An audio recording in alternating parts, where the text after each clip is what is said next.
again for quickly doing the countries video, which I should have done before but didn't, as I was trying to get my coursework done, but it's almost done. But yeah, let's get this going. As it said in the news, which is currently uploading at the time of this recording, there's about 7 minutes left, so yeah,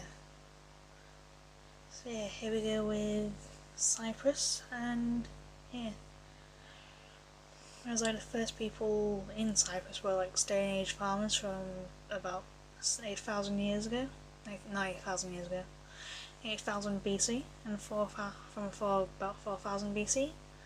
They were making pottery and copper tools, while from about 2,500 BC, the people of Cyprus had learned to make bronze, and the society on Cyprus gradually grew more sophisticated from about 1060 onwards, with a form of writing which was invented in a highly civilized society emerged on Cyprus, when many towns and palaces and trade with other parts of the Mediterranean flourished, and the island's contact with other civilizations was commonplace and all that. And from about 800 BC, a series of empires rose from like the Middle East and all that. The first was the Assyrian Empire, but as the Assyrians never actually conquered Cyprus, but were forced its rulers to pay tribute for a short period of time from 708 BC to 669 BC. And in 545 BC, Cyprus was forced to submit to rule by the Persians, and the Persians in turn were overthrown by the Greeks, led by Alexander the Great, after 333 BC. And when Alexander died in 323 BC, his empire was split between his general. One of them, called Ptolemy, seized Egypt, and another period of fighting, his successors came to rule Cyprus and Greek culture as permanent dominance on the island. However, a new path was kind of forming at that same time: Rome. And Romans took Cyprus in 58 BC, and it became integrated with the Roman Empire, and Christianity was introduced to Cyprus by two men called Paul and Barnabas in 45 AD. And then in the 4th century AD, the Roman Empire was split into two parts: East and West, and Cyprus became part of Eastern Roman Empire. And the Roman Empire in the West fell in 476 AD, and the eastern part continued and became known as the Byzantine Empire. And under the Byzantine Empire, Cyprus prospered despite raids by Arabs between the 7th and 10th century, but by the 12th century the Byzantine Empire was declining, and in 1184 the Byzantine prince called Comnenus declared Cyprus independent from the rest of the empire. But the independence did not last long, as in 1191 Richard I of England, King of England, captured Cyprus and sold it to a Frenchman named Guy de Lusignan, and as the Lusignans ruled Cyprus for 3 centuries, and Cyprus became a feudal kingdom where the Catholic elite ruled over an Orthodox minority. But in the 14th century, Italian cities of Genoa and Venice were growing increasingly rich and powerful, threatening to take the independence of Cyprus. And in 1425, the Mamelukes from Egypt raided Cyprus. Finally, the king of Cyprus married a Venetian woman, and the king died, leaving the queen sole ruler of Cyprus. And in 1489, she was persuaded to abdicate, and Cyprus became under direct Venetian rule. However, the Ottoman Turks were rising in power at the time in the Mediterranean, and in 1571 they conquered Cyprus. Now, shouldn't have do with Malta yesterday, and the first most Cypriots welcomed Turkish rule, preferring it to the oppressive Venetian rule.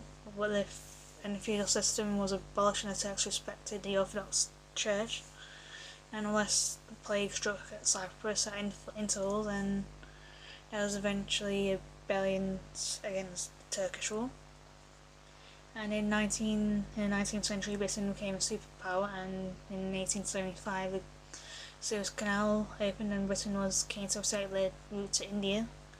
And in 1878 the British were allowed to occupy and administer Cyprus, although Turkey was technically still a sovereign ruler, still the sovereign ruler of Cyprus and all that. But in 1914, when the Turks joined Germany's side in the First World War, Britain officially formally annexed Cyprus, and in 1925 Cyprus was made a British crown colony. But the Greek Orthodox Cypriots now demanded a union with Greece. And in 1931 riots took place. And during the Second World War, many Cypriots fought for the British. However, when peace came, the Greek Orthodox Cypriots demanded a union with Greece again.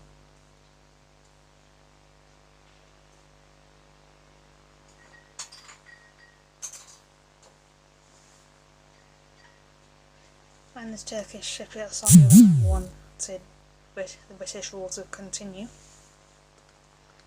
And in 1955 a Greek Cypriot organisation called EOKA began a series of bombings in Cyprus.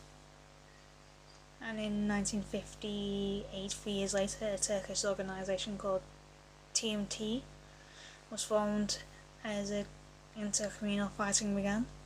And finally in 1960 Cyprus was granted independence, and Archbishop Macarius was elected president.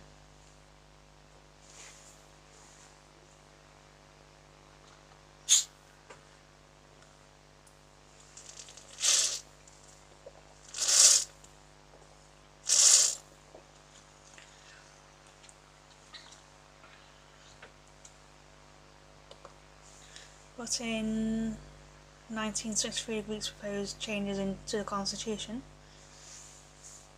but the Turks refused, and there was more of an intercommunal fighting. And in 1964 the UN sent a peacekeeping force to Cyprus. However, a solution was not found, and in April 1974 hardline Greeks staged a coup, and Archbishop Macarius was overthrown and fled abroad. And as a result, in July 1974 the Turkish forces invaded northern Cyprus, and the island became partitioned, and refugees from both sides crossed the border between the two parts of Cyprus. And meanwhile the hardliners fell from power in December of 1974, and Archbishop Macarius returned from exile but died in 1977. And in 1975 the Turkish section called itself Turkish Federated State of Cyprus, seemed that some sort of federation of the two parts might be possible, but in 1983 the Turkish section of Cyprus declared full independence and is now called the Turkish Republic of North Cyprus. And the sections of Cyprus remain separated, in the southern half into called Southern Greek Republic of Cyprus joined the EU in 2004 and joined the Euro in 2008. Cyprus joined the Euro, and as a result Cyprus suffered a severe economic crisis in 2013, but the economy is now growing, and the population of the whole of Cyprus is about 1.2 million.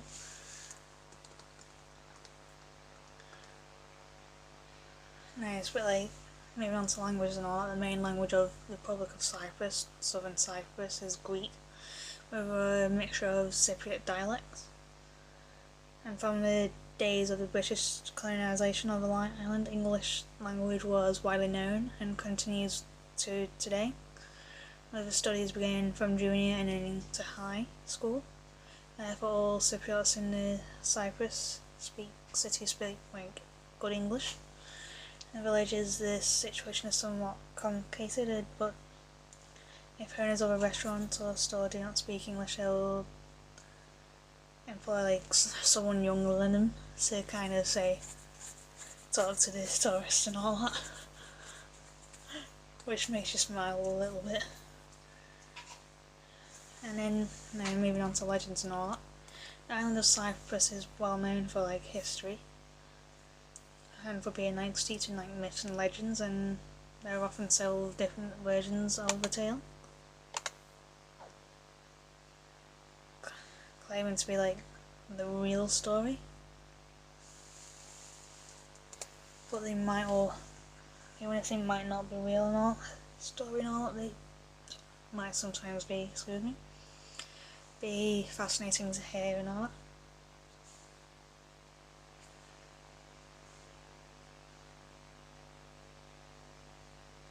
And starting off with Northern Cyprus.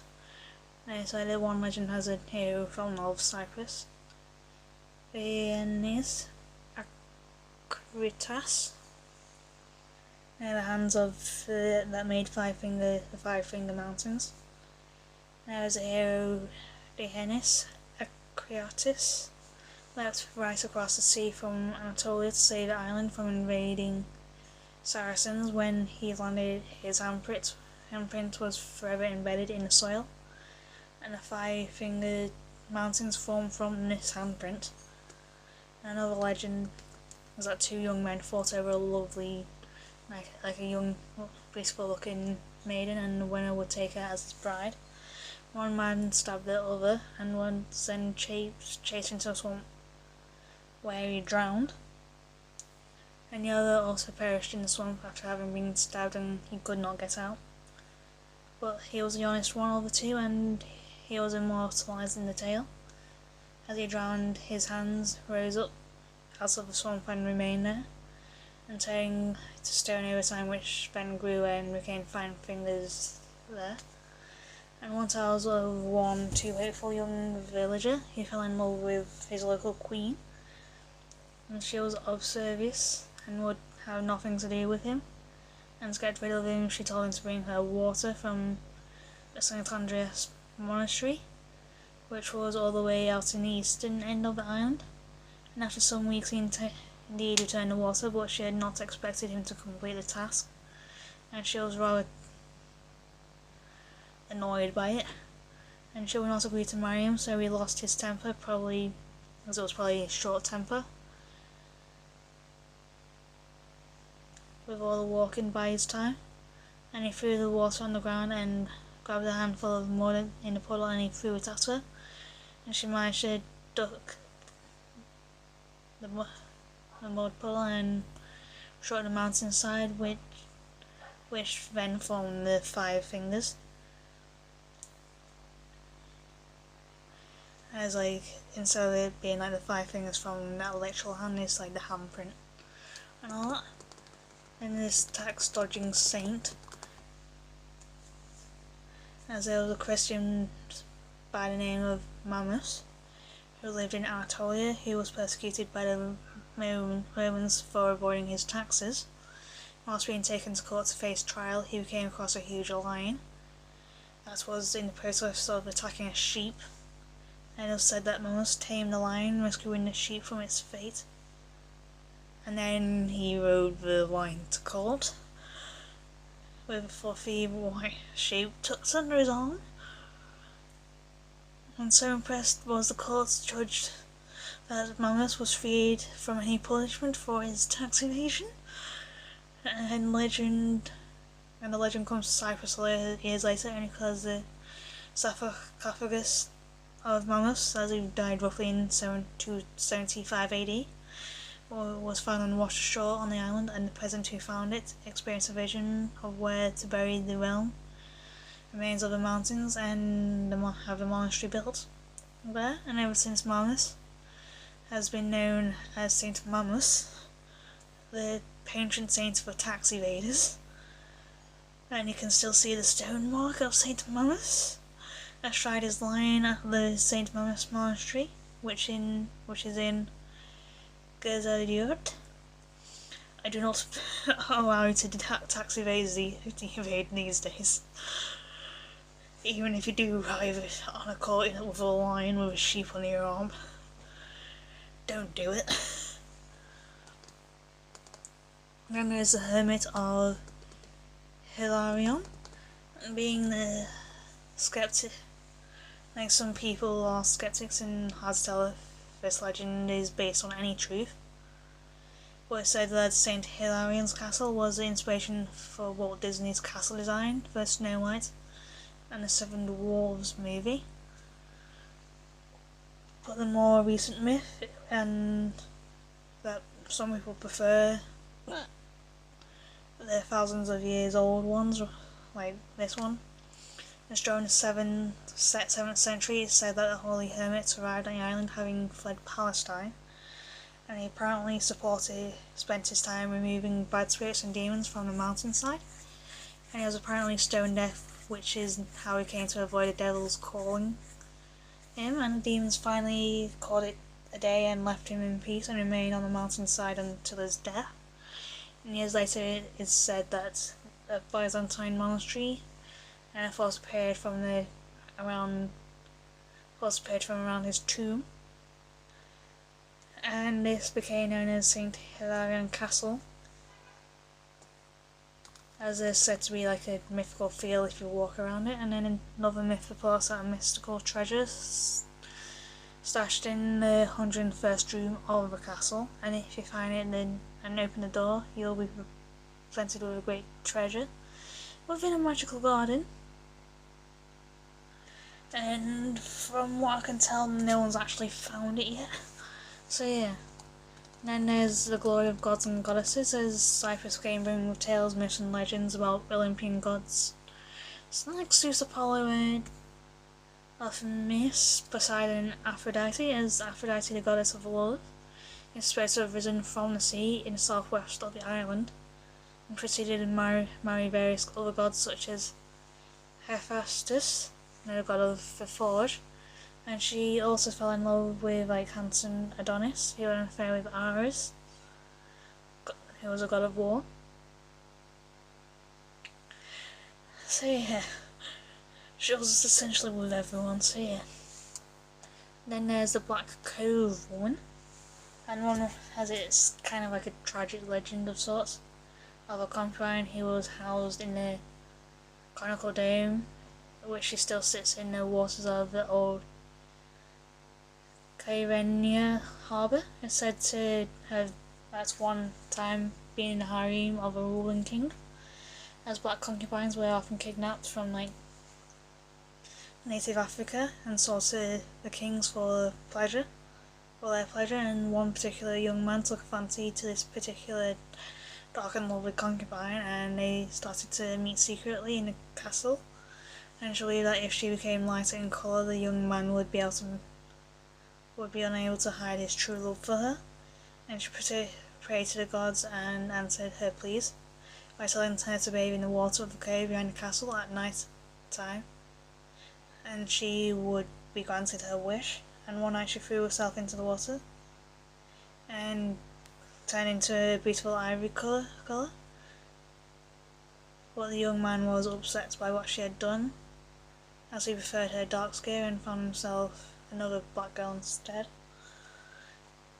another dark skinned girl instead, and so upset she flung herself back into the water and drowned. And the cave became known as a Black Girl Cove ever since. So yeah, I hope you enjoyed it, and I'll see you all tomorrow. So yeah, bye for now.